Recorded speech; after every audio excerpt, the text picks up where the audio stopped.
Artigo 277. Quando a lei prescrever determinada forma, o juiz considerará válido o ato se, realizado de outro modo, lhe alcançar a finalidade.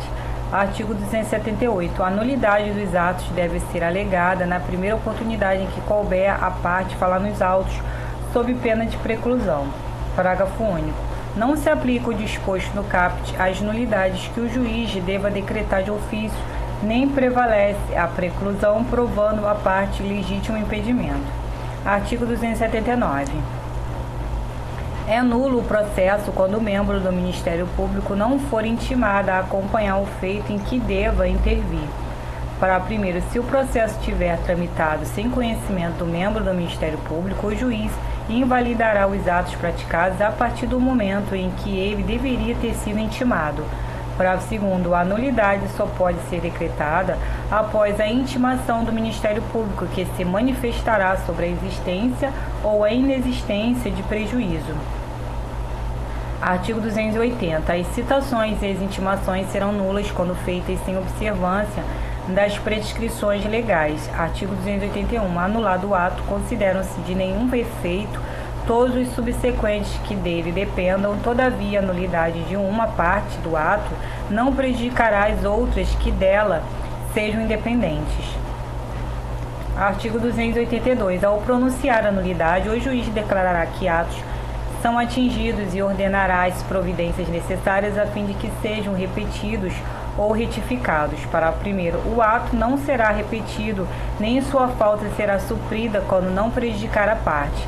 Parágrafo segundo. Quando puder decidir o mérito a favor da parte a quem aproveite a decretação da nulidade, o juiz não a pronunciará nem mandará repetir o ato ou suprir-lhe a falta. Nem mandará repetir o ato ou suprir-lhe a falta.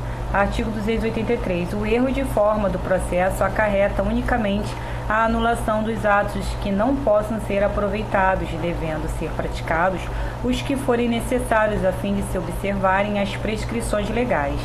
Parágrafo único. Dar-se-á o aproveitamento dos atos praticados desde que não resulte prejuízo à defesa de qualquer parte.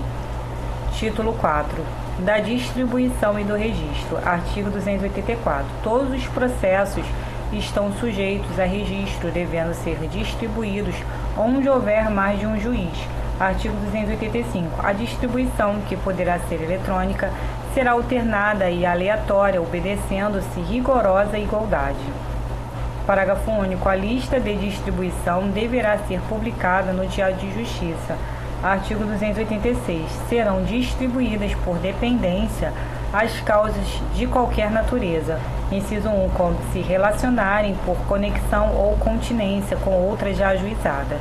Inciso 2. Quando, tendo sido extinto o processo sem resolução de mérito, for reiterado o pedido, ainda que em litisconsórcio com outros autores ou que sejam parcialmente alterados os réus da demanda.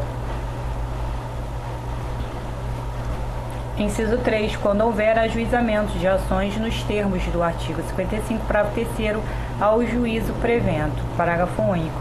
Havendo intervenção de terceiro, reconvenção ou outra hipótese de ampliação objetiva do processo, o juiz de ofício mandará proceder a respectiva anotação pelo distribuidor. Artigo 287. A petição inicial deve vir acompanhada de procuração que conterá os endereços do advogado eletrônico e não eletrônico. Parágrafo único. Dispensa-se a juntada da procuração, inciso 1, no caso previsto no artigo 104. Inciso 2, se a parte estiver representada pela Defensoria Pública. Inciso 3, se a representação decorrer diretamente de norma prevista na Constituição Federal ou em lei. Artigo 288. O juiz de ofício ou a requerimento do interessado corrigirá o erro ou compensará a falta de distribuição. Artigo 289. A distribuição poderá ser fiscalizada pela parte por seu procurador, pelo Ministério Público e pela Defensoria Pública. Artigo 290. Será cancelada a distribuição do feito se a parte intimada na pessoa de seu advogado não realizar o pagamento das custas e despesas no ingresso de 15 dias. De ingresso de 15 dias.